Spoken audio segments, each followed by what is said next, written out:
किसान दोस्तों, Punjab agriculture university Ludhiana द्वारा धान की 2 नई किस्में लॉन्च की गई हैं, जो इसी वर्ष अभी कुछ दिन पहले इनका लॉन्च हुए समय गुजरा है। कुछ किसान भाइयों को इसका सीड्स भी दिया गया। आइए दोस्तों, इन वैरायटियों के बारे में आपको जानकारी देंगे, लेकिन उसके पहले कुछ विशेष जानकारी है जो आप तक ज़रूर पहुंचनी चाहिए और आपको ये वीडियो पूरा ज़रूर देखना चाहिए, क्योंकि बहुत सी ऐसी गलतियां हम किसान भाई करते हैं। कभी कभी ऐसा होता है कि जब नई वैरायटी लॉन्च होती है, निकलती है, तो होड़ मच जाती है कि ये सीड्स हमको खरीदना ही खरीदना है और बुआई करना है। जैसे कि जो पिछली पुरानी वैरायटियाँ हैं वो बिल्कुल बेकार हो गई और जो कुछ उत्पादन है नई वैरायटियों में मिलने वाला है। तो ऐसा दोस्तों कोई ज़मीन आसमान का फ़र्क नहीं आता है नई वैरायटियों में। तो इन वैरायटियों की जानकारी देंगे, लेकिन उसके पहले दोस्तों जो विशेष कुछ जानकारी है वो आपको ज़रूर देखना चाहिए, जिससे यदि आप के मन में भी एक कीड़ा है कि नई वैरायटियाँ हम बुआई करेंगे और जिसको हम उत्पादन करके ज़्यादा से ज़्यादा मुनाफा कमाएंगे, ऐसी सोच भी आपके मन में हो सकती है। ऐसी सोच हो सकती है कि नया सीड्स हम लगा कर ही दम लेंगे। तो ये चीज़ का दोस्तों आगे हम बात करेंगे, लेकिन उसके पहले दोस्तों ये चैनल पर नए हैं तो सब्सक्राइब कर लीजिए, क्योंकि आपको निरंतर वीडियो ऐसी देखने को मिलती रहेंगी। अब दोस्तों ये जो नई वैरायटियाँ लॉन्च की गई हैं, इनके थोड़ा नाम हम पहले बता देते हैं, फिर जो विशेष जानकारी है वो बताते हैं, फिर इन वैरायटियों के बारे में बात करेंगे। एक वैरायटी जो लॉन्च की गई है जिसका नाम है PR 131 और दूसरी वैरायटी जो लॉन्च की गई है जिसका नाम है PR 130। ये नई वैरायटियाँ लॉन्च की गई हैं जो PR की आपने 126, 123, 114, 13 ये बुआई किया होगा। अच्छी वैरायटियाँ हैं वो भी, और काफ़ी देसी किस्में हैं तो काफ़ी अच्छा उत्पादन भी उनसे मिल जाता है और ठीक ठाक वैरायटियाँ हम कह सकते हैं। काफ़ी किसान भाई देसी किस्मों की इन वैरायटियों को लगाना पसंद भी करते हैं, क्योंकि पुरानी हो गई हैं तो थोड़ा रोग बीमारियाँ आज देखने को मिल जाती हैं। बाकी इन वैरायटियों के बारे में हम आगे बताएंगे, लेकिन उसके पहले दोस्तों बता दें, होता क्या है कि जब कोई नई वैरायटियाँ लॉन्च की जाती हैं तो देखा होगा कि उनको विशेष तौर पर जो कितने दिन में पककर तैयार होगी, कितना उत्पादन है, रोग प्रतिरोधी है या नहीं है, क्योंकि नई वैरायटियाँ जो लॉन्च की जाती हैं वो सभी की सभी रोग प्रतिरोधी वैरायटियाँ लॉन्च की जाती हैं। तो यहाँ तक तो ठीक है, लेकिन बात जब आती है उत्पादन की, तो उत्पादन को लेकर के बहुत सी ऐसी वैरायटियाँ हैं जो फेल हो जाती हैं। ज़मीन हकीकत पर जब किसानों के पास आती हैं तो फेल होती हुई नज़र आती हैं, और बहुत सी ऐसी वैरायटियाँ हैं जो सक्सेस हो जाती हैं।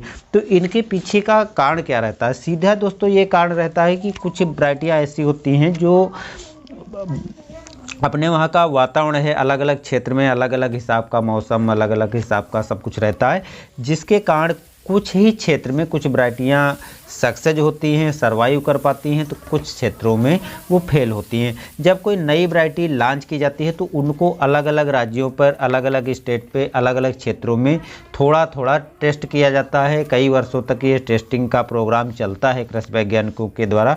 उसके बाद वैरायटियों को लॉन्च किया जाता है किसानों को देने के लिए। अब ऐसा तो है नहीं, किसानों को देने के लिए जब लॉन्च किया जाता है तो एकदम जो यूनिवर्सिटी ने लॉन्च किया है आपको ढेर सारा सीड्स दे दे। इसके पीछे भी एक दोस्तों रीज़न रहता है, क्योंकि एक तो सीड्स की मात्रा इतनी नहीं होती, दूसरा एक कारण रहता है कि यदि आप किसान जब इस वैरायटी को बुआई करेंगे तो वो कितना सक्सेस होगी, क्योंकि एक मानक के अंडर में रख करके एक कृषि वैज्ञानिकों के देख रेख में जो उत्पादन होता है, प्रयोगशाला में जो उत्पादन होता है, उतना उत्पादन किसान भाइयों को नहीं मिल पाता है। जिसके पीछे सिंचाई व्यवस्था, वातावरण हो गया, और कीटों का, उर्वरकों का सही मात्रा में सही डोज में देना, मिट्टी आदि में कितना पोषक तत्व हैं, किस पोषक तत्व की कमी है, ये ऐसी बहुत सी कमियां जो होती हैं किसान भाई नहीं पूरी कर पाते हैं, जिसके कारण उत्पादन में काफ़ी अंतर होता है। और कुछ वैरायटियां होती हैं जो ऐसे भी परिवेश में भी वो सक्सेस निकल जाती हैं, तो उन वैरायटियों को हम अपनाते हैं और बाद में निरंतर अच्छी पैदावार लेते चले जाते हैं। जैसे आप देखिए कि एक वैरायटी अभी लॉन्च हुई थी जो HD 3226 थी, उसके बारे में बहुत सी जानकारी संस्थान द्वारा दी गई कि इतना उत्पादन है, काफ़ी अच्छा उत्पादन बताया गया और बहुत चीज़ें बताई गई। लेकिन हुआ क्या, जब वो ज़मीनी हकीकत पर किसानों के पास आई तो किसानों के पास आकर के वो वैरायटी एकदम फेल हो गई। आज उस वैरायटी को कोई पूछता नहीं, और जो किसान भाई इस वैरायटी को लगाए थे और सोचा था कि हम बीज से काफ़ी मुनाफा कमा लेंगे, वो कुछ लोगों ने तो शुरुआत में जो बीज प्राप्त किया वो महंगे महंगे दामों पर बेच लिया, और जिन किसानों ने खरीद करके बुआई की उनको बहुत कम उपज मिली। तो उससे अच्छा उन्होंने सोचा कि जो हम पुरानी वैरायटियाँ लगा रहे थे वही हमारे लिए अच्छी थी, हम ये लगा करके महंगा सीड्स खरीद करके भी फंस गए, क्योंकि उसमें 14-15 कुंतल प्रति एकड़ से उत्पादन बहुत से किसानों को ऊपर मिला ही नहीं। फसल गिर जाती थी जिससे उत्पादन घट जाता था, और बहुत से ऐसे कारण रहे जिसके कारण वो वैरायटी आज फेल हो चुकी है। तो ये दोस्तों जो नई वैरायटी लॉन्च होती हैं इनके पीछे हमको हड़बड़ी में नहीं पड़ना चाहिए। इसीलिए जो सीड्स उपलब्ध होता है, जितना मिलता है 1 किलो 2 किलो, यदि आप लगाना चाहते हैं तो उसको खरीदिए और उसको थोड़े से एरिया में, जितने एरिया के लिए वो है उतने एरिया में लगाइए। और यदि आपको उससे अच्छा उत्पादन मिलता है तो आपके पास सीड्स भी तैयार हो जाएगा, दूसरे किसानों को दे भी सकते हैं, और उसके बाद दूसरे किसान भी उगाएंगे तो उनको भी इससे काफ़ी फ़ायदा होगा। लेकिन ऐसा नहीं है कि आपके लगाने के बाद वो वैरायटी फेल हो गई और आप फिर भी बढ़ा चढ़ा के उस वैरायटी के बारे में बताते हैं, और दूसरा किसान जब उसको ख़रीदता है तो बेचारा उसको महसूस होता है कि हम तो यार ठगी के शिकार हो गए, ये तो वैरायटी जो हम लगाते थे उससे भी बेकार निकली। तो ऐसा आप हड़बड़ी के चक्कर में नई वैरायटियों के पीछे हाथ धो करके मत पड़ें, क्योंकि जो भी आप खरीदें यदि नई वैरायटी तो जो भी सीड्स मिल जाए उसको लगाइए। नहीं मिल रहा है तो आप इंतज़ार कीजिए, या हो सकता है कि आप थोड़ा सीड्स लीजिए और 2-4 किसान हैं तो उसको मिल बांट के थोड़ा थोड़ा सीड्स लगा लीजिए, और उसको आगे जब सीड्स तैयार हो जाए तो उसको बुआई कीजिए, जिससे आपको भी पता चल जाएगा कि ये सक्सेस होगी या नहीं होगी, और आपका भी पैसा बर्बाद नहीं होगा। और यदि सक्सेस हो गई तो दूसरे किसानों से तो आपको प्रॉफिट होगा, और यदि नहीं सक्सेस हुई तो दूसरे किसान भी इस ठगी से बच जाएंगे और आप भी का कोई नुकसान नहीं होगा। तो ये तो दोस्तों इन बातों का आपको नई वैरायटी जब भी लॉन्च होती है तो ध्यान रखकर ही उसके पीछे चक्कर में पड़ना चाहिए। थोड़ा बहुत सीड्स मिल जाए तो उसको ख़रीद करके लगाइए, ज़्यादा के चक्कर में और ज़्यादा होड़ में मत पड़िए, क्योंकि उससे जो है नुकसान भी हो सकता है, ज़रूरी नहीं कि आपका फ़ायदा ही हो। अब दोस्तों मेन मुद्दे पर आते हैं। PR 131 और 130 जो नई वैरायटियाँ लॉन्च की गई इनके बारे में क्या बताया गया है। तो दोस्तों ये जो PR 131 है इसमें जो है पौधे की ऊंचाई बताई गई है 111 सेंटीमीटर है। अब सामान्य ऊंचाई के पौधे 105 से 110 सेंटीमीटर तक के जो ऊंचाई वाले होते हैं, सामान्य ऊंचाई तो 110-11 है तो कोई फ़र्क नहीं, सामान्य ऊंचाई मान सकते हो। लेकिन अब ये फसल गिरेगी नहीं गिरेगी ऐसा तो इसमें कुछ नहीं बताया गया है, हालांकि दूसरी किस्म PR 130 है उसमें बताया गया है। तो ये फसल गिर भी सकती है, तो आपको ज़्यादा सीड्स खरीदने की ज़रूरत नहीं। दूसरी चीज़ ये इसमें बताया गया कि रोपाई के बाद 110 दिन में ये पककर तैयार होती है। ध्यान रखिए दोस्तों, रोपाई के बाद 110 दिन का ये समय लेती है, ना कि नर्सरी डालने से। तो नर्सरी डालने के बाद 25 दिन पर हम रोपाई करते हैं, तो 110 दिन 25 दिन का समय जोड़ लिया जाए तो 135 दिन का समय ले लेती है, जो आमतौर पर इस टाइम पर वैरायटियाँ जो अच्छा उत्पादन देती हैं हमको मिल जाता है, वो भी इसी टाइम पर लगभग पककर तैयार होती हैं। तो ऐसा नहीं है कि आपको भ्रमित होने की ज़रूरत है, यार ये तो 110 दिन में तैयार हो जाएगी, कम समय में अच्छा उत्पादन देगी। कम समय नहीं है, मध्यम अवधि में ये पककर तैयार होगी। हाँ, इतना ज़रूर है कि इस वैरायटी में जो एक ख़ास बात है कि पतला धान होता है। अभी तक जो वैरायटियाँ PR की देखा होगा मध्यम मोटा और मोटे धान की हैं, तो ये पतले धान की हैं, तो ये इस मामले में ये वैरायटी अच्छी निकल सकती है। और दूसरी चीज़ BLB रोग और 10 जो पैथोटाइप के 10 पैथोटाइप के जो रोग बीमारी लगती हैं उनकी ये प्रतिरोधी किस्म है। जो पंजाब में अक्सर ऐसे रोग बहुत से लगते हैं, तो उन रोगों की ये प्रतिरोधी किस्म है। तो अभी तो 2-4-5 साल 10 साल तो इसमें ये ऐसे रोग नहीं लगेंगे, थोड़ा बहुत लगना चालू होंगे, तो ये इस मामले में तो सुरक्षित है। बात करते हैं उत्पादन की, तो इसमें औसतन उपज जो बताई गई है 31 कुंतल प्रति एकड़ इसकी औसतन उपज बताई गई है। अब ये 31 कुंतल प्रति एकड़ जो उत्पादन बताया गया है, तो ये उत्पादन सक्सेस भी हो सकता है और सक्सेस नहीं भी हो सकता है, क्योंकि ये एक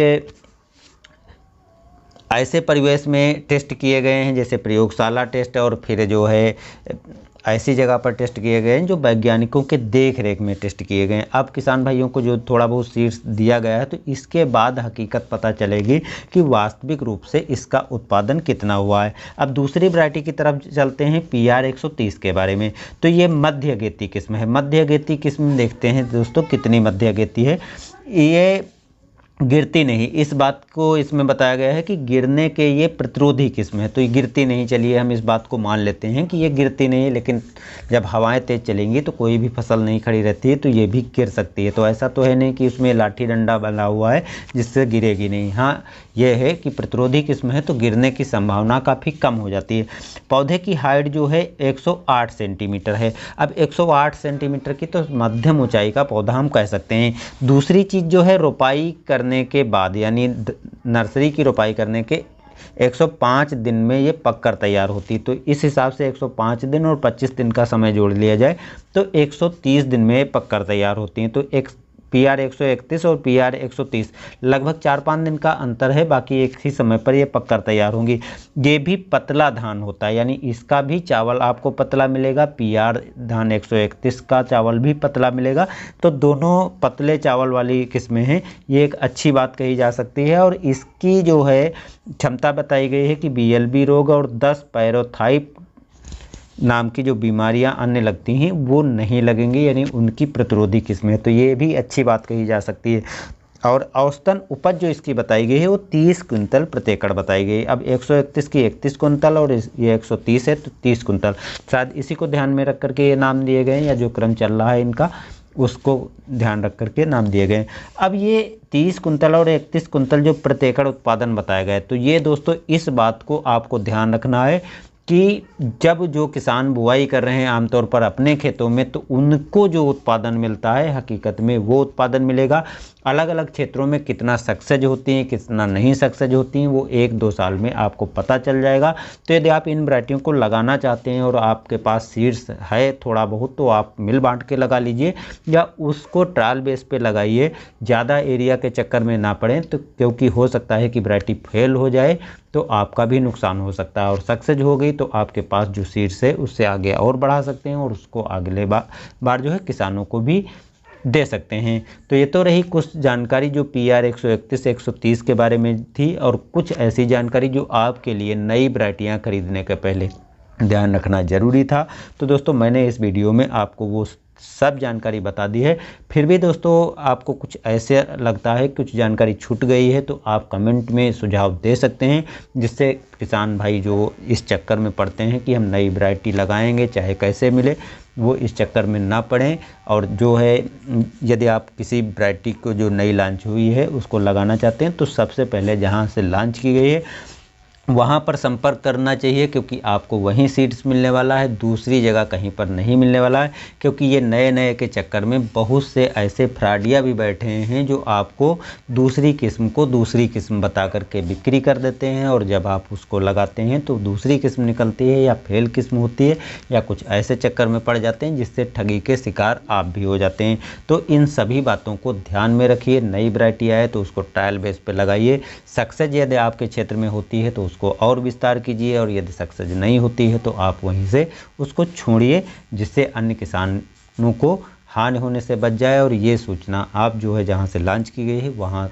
पर जानकारी ज़रूर शेयर करें कि मेरे क्षेत्र में या मेरे खेत में इतनी एरिया में मैंने बुआई की थी और इतना जो है उत्पादन निकला है, तो इस हिसाब से 1 एकड़ में इतना उत्पादन मेरे क्षेत्र में दिया है। अधिक निकले तो अधिक बताइए, कम निकले तो कम बताइए। जो समस्याएं हैं उनको आप शेयर करिए, जिससे जो है अच्छी और वैरायटी आएंगी और हम किसानों का और भी अच्छा उत्पादन बढ़ेगा और अच्छे अच्छे बीज हमको प्राप्त होंगे। तो मिलते हैं दोस्तों नए वीडियो में। धन्यवाद।